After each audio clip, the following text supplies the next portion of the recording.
Hello नमस्कार। Welcome to वैदिक astral solutions. आज एक डिफरेंट सा टॉपिक लेकर आप लोगों के पास आई हूँ। वो है मंगल और शनि की अगर दृष्टि एक दूसरे पर पड़ती है तो क्या उसका रिजल्ट होता है। जैसे आप लोगों में से कुछ लोगों को तो पता ही होगा कि मंगल का एक एस्पेक्ट है और शनि का एक एस्पेक्ट है। ये जो दो एस्पेक्ट्स हैं ये तीसरे जो ग्रह है उनका नहीं है, ये इनकी स्पेशलिटी है। और वो क्या है? मंगल का एक चतुर्थ जो है दृष्टि है, फोर्थ एस्पेक्ट। शनि का जो है वो एक दसम दृष्टि है, यानी 10th एस्पेक्ट। ये दोनों बहुत महत्वपूर्ण दृष्टियां बोल सकते हैं। शनि कर्म कारक है और जब कर्म अपने ही कर्म के घर को वो दृष्टि डालते हैं तो उनका एक अलग सा ही अपना सारा जो पॉजिटिव ट्रेड्स है वो वहाँ पर पुट करते हैं, ठीक है, डालते हैं उसमें। मंगल का जो चतुर्थ दृष्टि है वहाँ पर कुछ उतना पॉजिटिव तो होता नहीं, क्योंकि वो फिर बंध जाते हैं इमोशन में, जो कि मंगल एक हार्ड प्लैनेट है। और जो फोर्थ एस्पेक्ट है, चतुर्थ भाव बोल सकते हैं या चतुर्थ दृष्टि बोल सकते हैं, जब फोर्थ चीज़ आ जाती है मतलब वो कहीं ना कहीं पर इमोशन को भी ब्रिंग करता है, लाता है। तो इस हिसाब से चतुर्थ दृष्टि मंगल का कभी भी मंगल को उतना कंफर्टेबिलिटी नहीं देता है, ठीक है।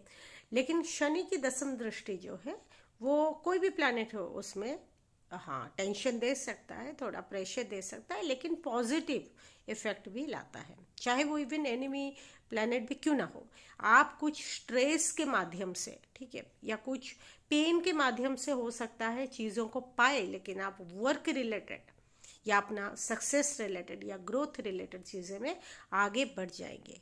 तो ये एक पॉजिटिव ट्रेट है शनि की दसम दृष्टि।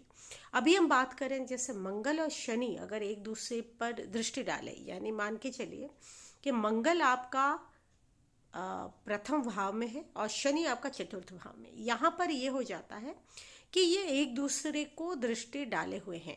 हाँ, कौन से भाव में बैठे हैं ये भी बहुत मायने रखता है, ये भी बहुत इम्पोर्टेंस रखती है। लेकिन उसके अलावा जो दृष्टि है ये इसकी भी बहुत मेजर रोल होता है, वो भी मैं बताना चाहूँगी अभी। कि मंगल अपने चतुर्थ दृष्टि जब डालते हैं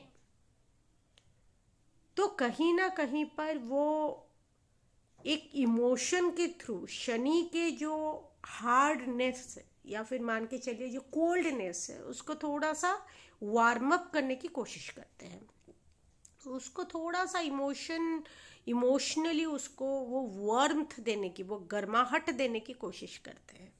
ये एक पॉइंट है। उसके अलावा यहाँ से शनि दृष्टि डाल रहे हैं अपनी दसम भाव से मंगल पर, तो वो उनका इम्पल्सन को कहीं ना कहीं पर कंट्रोल करते हैं। मंगल के इम्पल्सन यानी मंगल जिस तरीके से हर एक चीज़ में तेजी से चले जाना, इवन कुछ सोच विचार किए बिना ही उस चीज़ को करना है। हाँ, उसका पॉजिटिव पॉइंट्स भी है, जैसा कि वो कर्म क्षेत्र में आगे बढ़ जाना या एक्शन ओरिएंटेड होके चीज़ों को करके दिखाना, वो मंगल का भी ट्रेट है। लेकिन नेगेटिव भी हो सकता है कि आप कोई भी काम करें अगर बिना सोच विचार के वो काम कर लेते हैं इम्पल्सिवली, तो वो आपको नेगेटिव रिजल्ट भी दे सकता है। तो शनि यहाँ पर जो है वो थोड़ा सा वो कंट्रोल करते हैं, रेस्ट्रिक्ट करते हैं मंगल के इम्पल्सिवनेस को। लेकिन अगेन अपने हार्डनेस, अपना पेशेंस जो शनि की पॉजिटिव ट्रेट है वो डालते हैं और वो उस घर को, यहाँ पर हम मंगल की चर्चा करें तो शनि यहाँ पर जब मंगल पर अपनी दसम दृष्टि डालते हैं तो मंगल को कहीं ना कहीं पर वो रेस्ट्रिक्ट करते हैं, लेकिन अपनी पेशेंस थोड़ा सा देते हैं और उनकी इम्पल्सिवनेस को कंट्रोल करते हुए उनके एक्शंस को फॉरवर्ड करते हैं। तो गुड भी है ये दोनों एस्पेक्ट और थोड़ा सा नेगेटिव टेंशन भी है, स्ट्रेस है, कुछ प्रीवियस लाइफ के भी कर्मा बैगेजेस रहते हैं जिससे कि थोड़ा नेगेटिव को टेंशन रह सकता है। ये आप लोग अपने कुंडली में भी देख सकते हैं और अगर ज़्यादा जानकारी चाहिए तो मुझे भी कंसल्ट कर सकते हैं।